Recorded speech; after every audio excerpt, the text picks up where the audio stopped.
तो एक प्रश्न आया कि क्या ध्यान करने वाले लोगों के लिए, यानी कि जब आपने ध्यान करना शुरू किया किसी ने, तो क्या आम जिंदगी में जहाँ आप कहीं ऑफिस में काम कर रहे हैं, कोई आपका बिजनेस है, कहीं लोगों से मिल रहे हैं, वहाँ क्या मुश्किलें हो सकती हैं? क्या ऐसा ऐसा लग सकता है कि ध्यान करने वाले के थोड़ा मुश्किल हो गया? ये चलो ध्यान करने वाले की बात भी ना करें, तो जो थोड़ा सा सेंसिटिव है, संवेदनशील है, उनके लिए थोड़ा सा मुश्किल है क्या? तो जो ऊपर ऊपर से देखें या थोड़ा ऐसा देखें कि पहली नज़र में तो ऐसा लगता है कि मुश्किल हो गया, क्योंकि जो संवेदनशील व्यक्ति होगा तो वो थोड़ा चीज़ों को उस तरीके से देखता है कि यार इतना कूड़ा करकट क्यों है, या ऐसी अब्यूसिव भाषा का प्रयोग क्यों कर रहे हैं, या इतना नशा क्यों करते हैं, ऐसे गलत चीज़ें क्यों करते हैं, लड़ाइयाँ क्यों हो रही हैं, ये सब होता है। जैसे अब माफ़ करना, लेकिन इंडियंस को लोग कहते हैं, जो पढ़े लिखे हैं उनकी बात हो रही है, कि ज़्यादातर उनमें इको इलिटरेट हैं, यानी कि पर्यावरण के हिसाब से ये लोग अनपढ़ हैं। तो मैंने ये स्टेटमेंट देखा कहीं एक तो मैंने कहा अच्छा। तो मैं एक वेन सांग जो हर्षवर्धन के टाइम पे आए, आज से 1700-1800 साल पहले, उन्होंने ज़्यादातर जो चाइनीज़ ट्रांसलेशन है बुद्धिज़्म का उन्होंने किया। उनके साथ और भी मंक्स थे, ये मंक थे। तो उन्होंने यहाँ की मोनेस्ट्रीज़ के बारे में बताया, यहाँ के लोगों के बारे में बताया। तो वो कहते हैं एक बहुत इंटरेस्टिंग चीज़ है कि यहाँ लोग अपने घर को तो बहुत साफ कर रखते हैं, लेकिन कूड़ा जो है वो बाहर फेंक देते हैं। मतलब सार्वजनिक स्थलों का कोई मतलब नहीं है। 1800 साल 1700 साल पहले, तो अगर आप एक नज़र देखें तो क्या कुछ बदला क्या? कुछ नहीं बदला। या कहीं भी मतलब लोग जो है फेंक देंगे वैसे कूड़ा। तो उस हिसाब से जब कोई संवेदनशील व्यक्ति है और वो देख रहा है यार मेरा कूड़ा कहाँ जा रहा है, मैं क्या कर सकता हूँ, अब यहाँ तो कोई वो कूड़ा उठाने वाला है नहीं, तो हमें अपने हिसाब से करना पड़ेगा। तो जहाँ तो लोग फेंक देते हैं उसको गदेरों में, कहीं भी, वो फिर नदी में बह के जाता है। खैर, तो जो संवेदनशील होगा वो, उसके लिए थोड़ा मुश्किल हो जाएगी। ऐसे ध्यान करने वाला कि अभी तो ध्यान कर रहा है, उधर जो है उस तरह की भाषा का प्रयोग हो रहा है, उस तरह के एक्शंस हो रहे हैं, उसको लग रहा है यार ये तो बड़ा मुश्किल हो गया। तो अब मुश्किल क्यों हुआ? अब अगर उसके रूट पे आए तो उसमें दो चीज़ें हैं। एक तो ये है कि आप चाहते हैं कि दुनिया ऐसे चले, दुनिया मेरे हिसाब से चले, जैसे मैं चाहता हूँ, और वो न्यायोचित भी हो सकता है जो आप कहना चाह रहे हैं। एक तो ये है। दूसरा ये है कि आप अब चाहे संवेदनशील हैं या आप ध्यान वाले हैं, आप अपने को सिचुएशन से डिटैच नहीं कर पा रहे।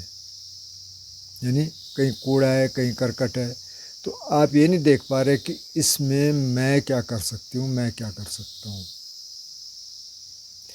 अगर आपने थोड़ा सा डिटैच करना शुरू कर दिया, या जैसे अजान सुमे तो कहते हैं कि इट इज़ लाइक दिस, ऐसा है भाई, आपने स्वीकार करना शुरू कर लिया, और फिर उस सिचुएशन में आप ये देखिए कि मैं इसमें क्या कर सकता हूँ, क्या कर सकता हूँ। कुछ कर सकते हैं? नहीं कर सकते, निकल लो वहाँ से। अगर कर सकते हैं तो करिए। कुछ लिखना चाहते हैं लिखिए, कोई वीडियो बनाना चाहते हैं वीडियो बनाइए। आजकल बहुत सारे मीडियम है, उसमें अपनी बात कहिए जो कहना चाहते हैं। नहीं कर सकते, छोड़ दीजिए, ठीक है, एक्सेप्ट करिए। अच्छा, लेकिन अब इसका एक और पहलू है, आप ऑफिस में काम कर रहे हैं, कहीं बिजनेस है, माहौल बहुत टॉक्सिक है, आपको वहाँ करना पड़ रहा है। ऐसे कुछ प्रश्न भी आए जो कॉरपोरेट सेक्टर में बहुत गाली गलौज होती है, मैं क्या करूँ, कुछ उनको तरीके बताए कुछ, अब वो तो करने पड़ेंगे। और ये 2 दिन का काम तो है नहीं, ये तो लॉन्ग टर्म है, आपको लगातार कोशिश करनी पड़ेगी। तो अब उसमें एक चीज़ तो ये है कि भाई आपको थोड़ी सी अपनी कंपनी बदलनी पड़ेगी, अगर बहुत ही ज़्यादा है।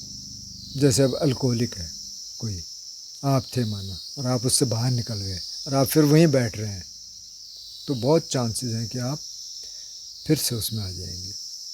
तो यहाँ अगर तो गुंजाइश है तो आप अपनी कंपनी बदल दीजिए, उन लोगों के साथ मत बैठिए जहाँ जहाँ तक हो सके। लेकिन अगर आपको बैठना ही पड़े तो जो बार बार बात आ रही है कि आप अपनी शक्ति बढ़ाइए, थोड़ा अपने को डिटैच होके देखिए। ये भी मत सोचिए कि मैं बहुत महान आदमी हूँ और मैं तो ध्यान वाला हूँ और मैं तो संवेदनशील हूँ, ये नहीं है। ये उनकी तरफ से भी देखिए, कोई कारण होंगे वो भी इस तरीके के माहौल में उनको पता नहीं है, आपको पता है, तो फिर आपकी जिम्मेदारी और ज़्यादा बढ़ जाती है, क्योंकि आपको तो पता है कि कैसे इससे डील करना है, या आप ढूंढ सकते हैं। तो वहाँ आपको ये देखना पड़ेगा, एक तो आपको स्वीकार करनी पड़ेगी पहले सिचुएशन जहाँ चेंज नहीं कर सकते, और फिर उसमें आप क्या कर सकते हैं। हो सकता है कि आप को बदलता हुआ देख कर लोग भी बदलना शुरू हो जाएं। हालांकि रास्ता तो बहुत मुश्किल है। जैसे वो एक श्लोक है ना कि छुरस्य धारा, इस पे जैसे छुरे की धार पे, यानी चाकू की धार पे चलने जैसा मार्ग है कि अगर तो ठीक से नहीं चले तो पैर कटेगा, अगर इधर गिर गए इधर गिर जाएंगे। तो मुश्किल तो है, लेकिन ये मुश्किल रास्ता आपने चुना है, और एक बार ये चुन लिया तो आप वापस जा नहीं सकते क्योंकि अब संवेदनशील है कोई तो असंवेदनशील कैसे बन जाएगा, बड़ा मुश्किल काम है। ध्यान आपने करना शुरू कर दिया और आपको उसके फ़ायदे भी नज़र आने लग गए, और फिर आपको लगा कि यार ध्यान करने से तो अब ये सारी दिक्कतें आ रही हैं तो छोड़ दो इसको, तो ऐसा होगा नहीं। भले आप बैठना छोड़ दें, लेकिन वो आ गया आपके पास तो वो रहेगा, आप उस तरीके से देखेंगे, आपका तरीका बदल गया देखने का। तो उसमें सबसे अच्छा ये कि आप थोड़ा सा डिटैच होकर देखिए, और धीरे धीरे ये प्रैक्टिस करिए कि आप अपने से भी थोड़ा डिटैच होकर देखिए, अपने को एज ए थर्ड पर्सन देखिए। अच्छा ये कैसे कर रहा है वहाँ पे काम। जैसे कई बार ऐसी सिचुएशन आ गई, जैसे मेरे साथ कभी कोई सिचुएशन है कि किसी बहुत ऐसे व्यक्ति ने जो बहुत सम्मानित है, मतलब मेरे लिए बहुत सम्मानित है, उन्होंने ऐसी कोई सिचुएशन क्रिएट कर दी जिसमें मैं भी हूँ और एक थर्ड पार्टी भी है, और उस थर्ड पार्टी को उसका नुकसान हो रहा है जो वो एक्शन चाहते हैं, और उसमें मैं इन्वॉल्व हूँ, मेरे को घबराहट हो रही है। ऐसी सिचुएशन अगर आ जाए तो मेरे साथ आई। अब मैंने उसमें देखा कि मेरे को थोड़ी सी एंग्जाइटी हो रही, थोड़ा मैं सोच रहा हूँ इससे कैसे बचें, ध्यान कर रहा हूँ तो वही घूम रहा है दिमाग में। तो मैंने उस पर थोड़ा रिफ्लेक्ट करना शुरू किया, मैं बैठ गया, वैसे ध्यान में नहीं वैसे बैठ गया। थोड़ा मैंने रिफ्लेक्ट करना शुरू किया कि इसमें तो पक्ष देख ले कि कौन सा पक्ष सही है, न्यायोचित कौन सा है। देखा तो मैंने कहा भाई जो सम्मानित व्यक्ति कह रहे हैं इनका पक्ष तो न्यायोचित नहीं है, न्यायोचित वो पक्ष है जिसका मैं साथ हूँ, तो ठीक है। तो अब क्या दिक्कत आ रही है, तो अब दिक्कत क्या आ रही है, जब मैंने थोड़ा सा रिफ्लेक्ट करना शुरू किया तो दिक्कत क्या आ रही थी, मैं इस आदमी को फेस करने से थोड़ा सा मैं घबरा रहा हूँ कि यार मैं कैसे फेस करूँगा। मैंने तो इसके सामने कभी ज़ोर से भी नहीं बोला, कभी ऐसे भी नहीं किया, कोई कन्फ्रंटेशन की सिचुएशन आई हुई मैं अपने आप ही चुप हो गया कि छोड़ कहाँ चक्कर में पड़ रहे, लेकिन यहाँ बोलना पड़ेगा। तो फिर मैंने कहा ठीक है भाई, इसके लिए आप तैयारी करो, मतलब इसके लिए तैयार हो जाओ, फिर ये मत देखो कि वो कौन है, तुम्हारा क्या है, कि सम्मान। आप तो न्यायोचित बात बोल रहे हैं ना, आप इस तरीके से बोलिए कि बुरा न लगे। अब बुरा तो लगेगा अगर आप किसी के अगेंस्ट बोलेंगे तो, लेकिन कई बार ये होता है, तो कई बार रिफ्लेक्ट करना पड़ता है, ऐसा क्यों हो रहा है। कहीं ऐसा तो नहीं मैं फेस करने से घबरा रहा हूँ या पीछे हट रहा हूँ और उसके पीछे कारण कुछ और है। तो ये सारी चीज़ें देखनी पड़ेंगी। बाकी अगर आप ध्यान करने वाले हैं, सेंसिटिव हैं,